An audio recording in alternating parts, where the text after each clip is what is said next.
You're watching The Source on CNN Philippines. I'm Pinky Webb. Foreign Affairs Chief Enrique Manalo says talks are ongoing for trilateral cooperation between the Philippines, Japan, and the United States. This and his other pronouncement in Tokyo. From this report from Tristan Andalo. Strengthening partnerships between like-minded nations is one crucial step in maintaining peace and stability in the region, particularly in the South China Sea. In his last visit to Washington, both President Bongbong Marcos and U.S. President Joe Biden said that trilateral cooperation between Manila, Washington, and Japan or Australia is in the works. In a forum in Tokyo, Japan, Foreign Affairs Secretary Enrique Manalo said talks are ongoing. He did discuss with the Prime Minister about the possibilities of having trilateral arrangements or trilateral modes of cooperation. This is still, of course, at a very early stage. Japan initially said that they are not yet involved in joint patrol talks in the West Philippine Sea, but Tokyo is not closing its doors on trilateral dialogues when it comes to defense policies. The DFA chief maintains that trust, diplomacy, and dialogue should prevail in resolving issues in the West Philippine Sea. Nevertheless, repeated infringements on our sovereignty, sovereign rights, and jurisdiction, and other destabilizing actions that go against international law necessitate the enhancement of our defense capabilities. The DFA chief also admits that China repeatedly asked the Philippine government on the purpose of the 4 new sites under the Enhanced Defense Cooperation Agreement or EDCA. To improve and to modernize Philippine armed forces for humanitarian relief, disaster response. So we made it very clear that they're not aimed at any country, they're aimed only at the Philippines. Manalo says the operationalization of the new EDCA sites may take a while. Before you can operationalize a particular site, there has to be an agreement between the Philippine government and the United States on exactly what these sites will be used for, what are the types of equipment that will be used, etc.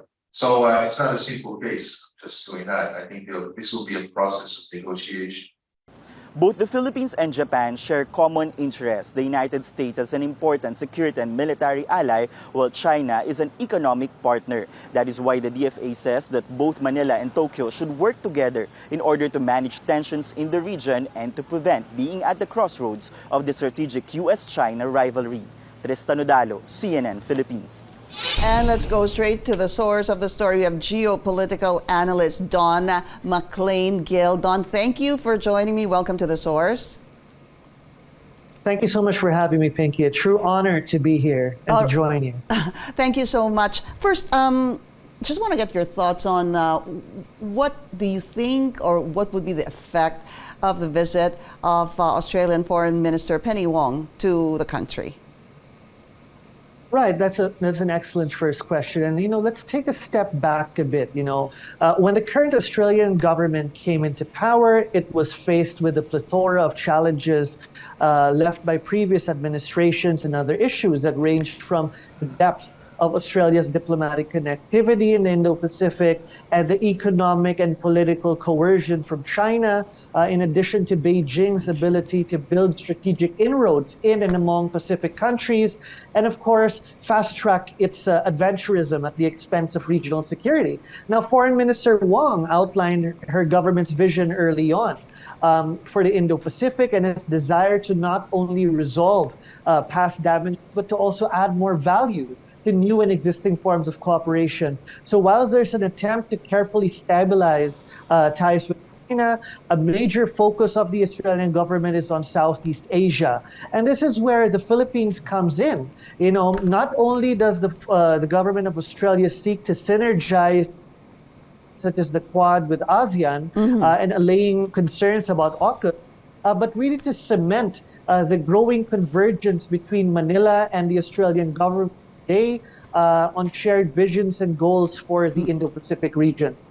Also very important is this status of visiting forces agreement with Australia. As mentioned a while ago, this is we have two. The Philippines rather has 2 visiting forces agreement, one in the U.S. and one with Australia. I wanted to find out from you, why is it that it's the U.S., United States Visiting Forces Agreement, that is much highlighted as compared to the Australia Visiting Forces Agreement? Right, and I think that's a very timely question. And we have to understand the SOV BFA with Australia has its similarities and differences with our VFA with the United States, which was entered into force much earlier, or over a decade before that. So, but one thing is that when we were negotiating with our VFA with Australia, our negotiations really reflected our understanding of what we believe to be the challenges Manila faced with our VFA with Washington. So one major factor is on the concurrent jurisdiction issue, where particular offense is punishable by both receiving and sending countries. So this has been tailored based on our understanding of the shortcomings of the earlier VFA with Washington. So our VFA with Australia also encompasses clearer rules in addressing issues of concurrent jurisdiction. And of course, there are also additional elements to the VFA with Australia that also includes the size of the visiting force and a section, of course, on the mutual adherence to environmental. So the Australia VFA has more provisions as well on the movement of vessels and aircraft. So we're looking into a more flexible, reoriented VFA with Australia, and because it came much later, we were able to incorporate the shortcomings that we felt were there with the VFA with the U.S. And have applied it proactively with Australia. And in terms of size, looking into the status of visiting forces agreement with Australia, I believe there's a provision there that talks about the number of troops. The receiving country must be informed 30 days prior to, and I guess that would also include some of the equipment that could be used. But Don, I need to take a very short break. We'll be right back.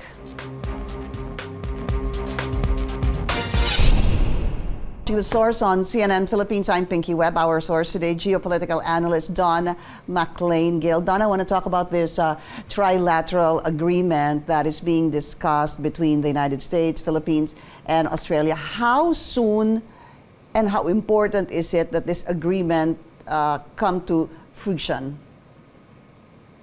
All right, fantastic. And I hope that you could give me a minute or two to really expound on this a little bit.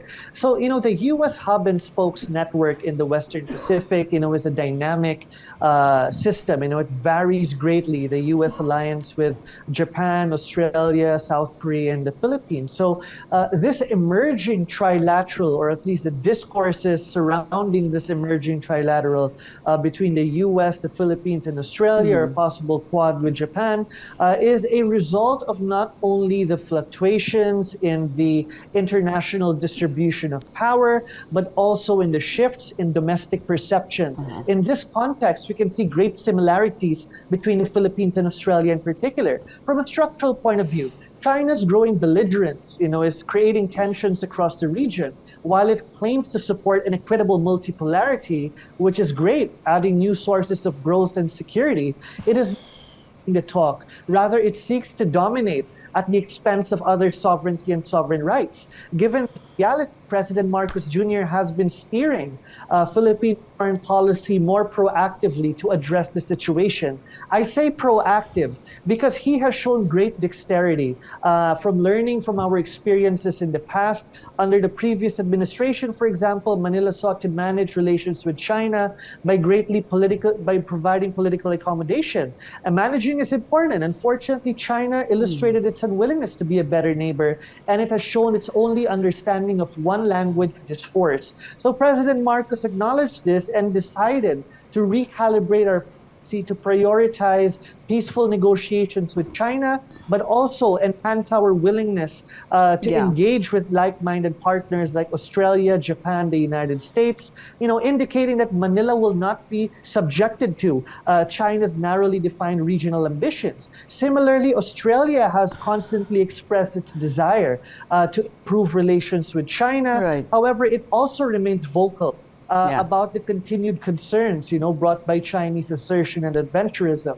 So there's a strong alignment of perception between Manila now and the current Australian government, and of course with the United States. And I believe that has been a major impetus to really catalyze such a trilateral. However, the timing will depend on further negotiations, of course. Yeah, but just quickly, I'm not sure I got it when I asked you how soon should an agreement be made on this trilateral issue?